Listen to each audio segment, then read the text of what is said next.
तो दोस्तों कुछ दिन पहले ही इंडिया के द्वारा ओडिशा कोस्ट में कंसेक्यूटिवली 2 सरफेस टू एयर मिसाइलों को टेस्ट किया गया था। असल में दोस्तों ये जो मिसाइल है ये असल में इंडियन आर्मी के medium range surface to air missile है, जिसे आप आर्मी के बराक 8 मिसाइल भी कह सकते हैं। बेसिकली दोस्तों ये जो मिसाइल है इसे इजरायली टेक्नोलॉजी से बनाया तो गया है, लेकिन अब इस मिसाइल में काफी हद तक इंडियन टच आ चुका है और इन मिसाइलों को इंडियन आर्मी के आर्सेनल का अब एक बहुत ही उम्दा हथियार के रूप में देखा जा रहा है। और आज के इस वीडियो में आप लोगों को medium range surface to air मिसाइलों के कई तरीके के फैक्ट के बारे में बताऊंगा। तो डिटेल में MRSAM के बारे में जानने के लिए वीडियो के आखिर तक बने रहिए और चैनल को सब्सक्राइब और वीडियो को लाइक जरूर कीजिए। तो दोस्तों असल में 27 मार्च के दिन DRDO के तरफ से ओडिशा कोस्ट मतलब इंटीग्रेटेड टेस्ट रेंज से कंसेक्यूटिवली 2 MRSAM मतलब आर्मी के medium range surface to air मिसाइलों का टेस्ट किया गया था। दोस्तों ये टेस्ट सक्सेसफुल रहा और टेस्ट के बाद एक तरीके से ये इशारा दे दिया गया है कि अब ये मिसाइल तैयार है और बेड़े में शामिल होने के लिए इंतजार कर रहा है। दोस्तों इस मिसाइल का सक्सेस एक तरीके से आर्मी के लिए एक बहुत बड़ा रिलीफ है, क्योंकि आप सबको पता ही होगा कि आर्मी लगातार 2 साल से लाइन ऑफ एक्चुअल कंट्रोल में चाइना के साथ एक तरीके के बॉर्डर टेंशन में लिप्त है और ऐसे में अगर किसी भी तरीके से ये टेंशन बढ़ता है तो आर्मी को इस तरीके के हथियारों का काफी अधिक आवश्यकता पड़ेगा जो ऐसे रीजन में डिप्लॉयड हो सके और दुश्मन को बेहतरीन ढंग से मात दे सके। दोस्तों असल में अगर देखा जाए तो MRSAM मतलब medium range surface to air मिसाइलों को तो सितंबर 2021 में ही इंडियन आर्म फोर्सेस में शामिल कर लिया गया था, जब डिफेंस मिनिस्टर राजनाथ सिंह की तरफ से इंडियन एयरफोर्स के हवाले पहला MRSAM को किया गया था। पर दोस्तों वो जो वेरिएंट था वो असल में एयरफोर्स के लिए कस्टमाइज्ड किया हुआ मतलब एयरफोर्स स्पेसिफिक वेरिएंट था और 27 मार्च के दिन जिस वेरिएंट का टेस्ट किया गया उसे आर्मी के आवश्यकताओं को पूरा करने के लिए आर्मी के मुताबिक कस्टमाइज किया गया मिसाइल के रूप में देखा जा रहा है। बेसिकली इन दोनों मिसाइलों में अधिक तो अंतर नहीं है, लेकिन थोड़ा बहुत अंतर है जो दोनों मिसाइलों को आर्मी और एयरफोर्स 2 वर्जन में डिवाइड करता है। दोस्तों MRSAM को अगर देखा जाए तो ये असल में इजराइल के साथ भारत के द्वारा ज्वाइंटली बनाया हुआ मिसाइल है, जो एक तरीके से इजराइल और भारत के मजबूत डिफेंस कोऑपरेशन का ही एक रिजल्ट स्वरूप है। और आर्मी के MRSAM को अगर देखा जाए तो ये कई मामलों में बराक 8 के साथ मैच तो करता है, खास करके टेक्नोलॉजी के मामले में, लेकिन इसमें इंडियन आर्मी के आवश्यकताओं को पूरा करने के लिए कई तरीके के नए एडेप्टेशन भी किया गया है और साथ में इंडिजिनियस टेक्नोलॉजी को भी जोड़ा गया है।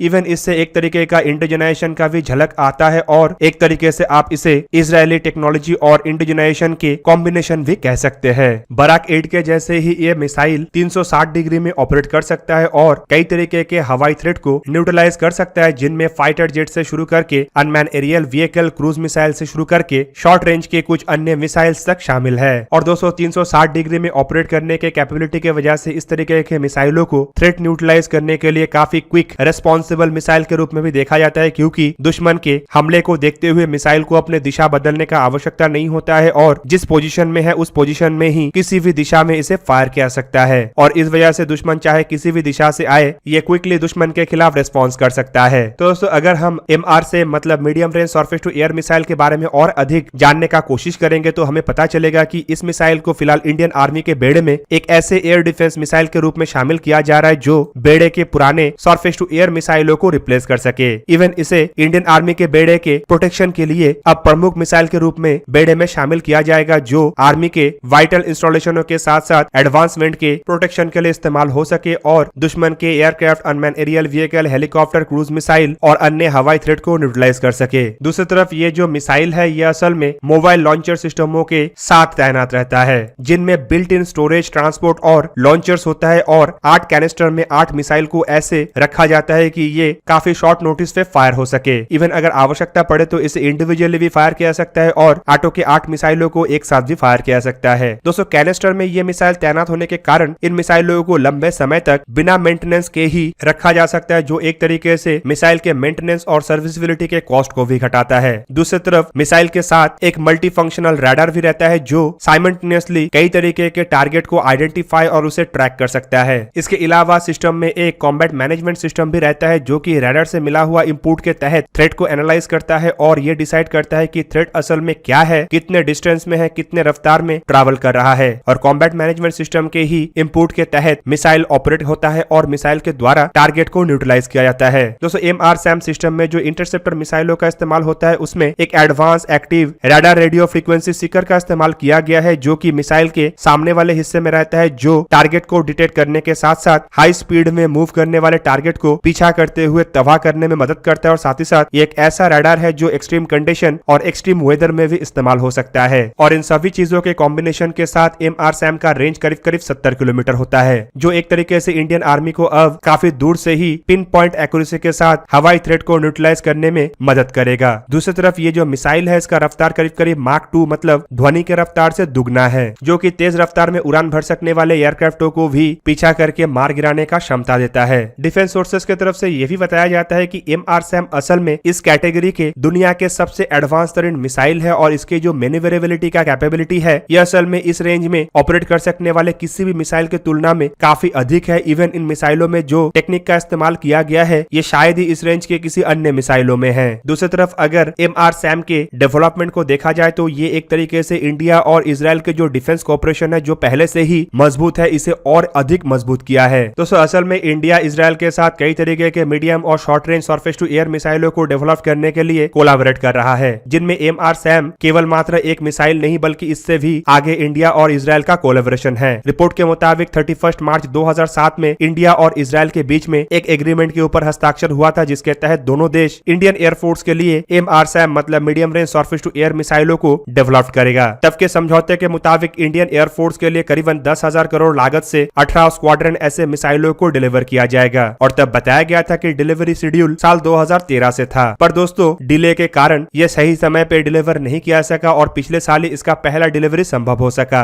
जबकि साल 2017 मतलब एयरफोर्स के MR-SAM के एग्रीमेंट के करीब करीब 10 साल के बाद इजरायली एरोस्पेस इंडस्ट्री और भारत के बीच में $2 बिलियन के एक ज्वाइंट डेवलपमेंट के ऊपर भी हस्ताक्षर किया गया, जो असल में इंडियन आर्मी के MR-SAM सिस्टमों को लेके था। और दोस्तों उसके बाद से ही इजरायली मैन्युफैक्चरर और इंडिया के DRDO के बीच में काफी तेज रफ्तार में इन मिसाइलों के डेवलपमेंट के बाकी के हिस्से को संपूर्ण किया गया। फिलहाल अगर देखा जाए तो इंडियन नेवी में ऑलरेडी इसके वेरिएंट शामिल हो चुका है, जिसे हम बराक 8 के नाम से जानते हैं और इन मिसाइलों के ऊपर सबसे पहले काम शुरू हुआ था। जबकि इंडियन एयरफोर्स में हाल ही में ही MR-SAM को शामिल किया गया और इंडियन आर्मी में फिलहाल ये शामिल होने के रास्ते पे है। ऐसे में अब ये जो मिसाइल है एक ऐसा सरफेस टू एयर मिसाइल बन चुका है जो बेड़े के तीनों ही हिस्से में आइदर शामिल है या फिर शामिल होने जा रहा है। और दोस्तों ये जो मिसाइल है ये खाली इंडियन आर्म फोर्सेस के बेड़े को ही मजबूत नहीं कर रहा है बल्कि आत्मनिर्भर भारत के जो संकल्प है उसे भी मजबूत कर रहा है। अब तक के मिले हुए रिपोर्ट के मुताबिक MR-SAM मिसाइल के डेवलपमेंट के लिए इजराइल और भारत के सबसे बेस्ट नॉलेज का इस्तेमाल किया गया है। मतलब दोनों देशों के पास अब तक अवेलेबल जितने भी हाईटेक टेक्नोलॉजी है उनका इस्तेमाल इन मिसाइलों के डेवलपमेंट में किया गया है। दूसरी तरफ हो सकता है ये मिसाइल इजराइल और इंडिया के ज्वाइंट वेंचर में बनाया गया हो, लेकिन मिसाइल के काफी सारे हिस्से संपूर्ण इंडिजीनियस है, जिनमें इसके ग्राउंड सिस्टम से शुरू करके मिसाइलों के लॉन्चर तक स्वदेशी है। जबकि कोलैबोरेशन में बनाए जाने के कारण भारतीय साइंटिस्ट और भारतीय इक्विपमेंटों के भी इस्तेमाल बड़े मात्रा में किया गया। दूसरी तरफ भारत को इजराइल से टेक्नोलॉजीज में मिला है जिसका इस्तेमाल भारत भविष्य में अपना खुद का संपूर्ण स्वदेशी मिसाइलों को भी डेवलप करने में कर सकता है। जबकि दोस्तों रिपोर्ट के मुताबिक इन मिसाइलों में और एक जो महत्वपूर्ण इंडिजीनियस इक्विपमेंट का इस्तेमाल किया गया है वो है मिसाइल के पिछले हिस्से में इस्तेमाल होने वाले थ्रस्ट वेक्टरिंग मैकेनिज्म, जो कि मिसाइल के मैन्यूवरेबिलिटी को कई गुना बढ़ाता है। और दोस्तों ये जो इक्विपमेंट है ये असल में कई सालों के रिसर्च एंड डेवलपमेंट के फलस्वरूप भारत के द्वारा निर्माण किया गया है, जो खाली अब इस मिसाइल में ही इस्तेमाल नहीं होगा बल्कि भारत के द्वारा भविष्य में बनाए जाने वाले कई सारे अन्य मिसाइलों में भी इस्तेमाल हो सकेगा और साथ साथ इसके अन्य संस्करण को निर्माण करके इससे भी बड़े आकार और इससे छोटे आकार के मिसाइलों में भी इसका इस्तेमाल किया जा सकेगा। तो दोस्तों ये था आज का वीडियो। अगर आपको वीडियो अच्छा लगा तो लाइक कीजिए और मेरे चैनल को सब्सक्राइब कीजिए और साथ में बना हुआ बेल आइकन को भी प्रेस कर दीजिए ताकि आप मेरा वीडियो देख पाए सबसे पहले। जय हिंद।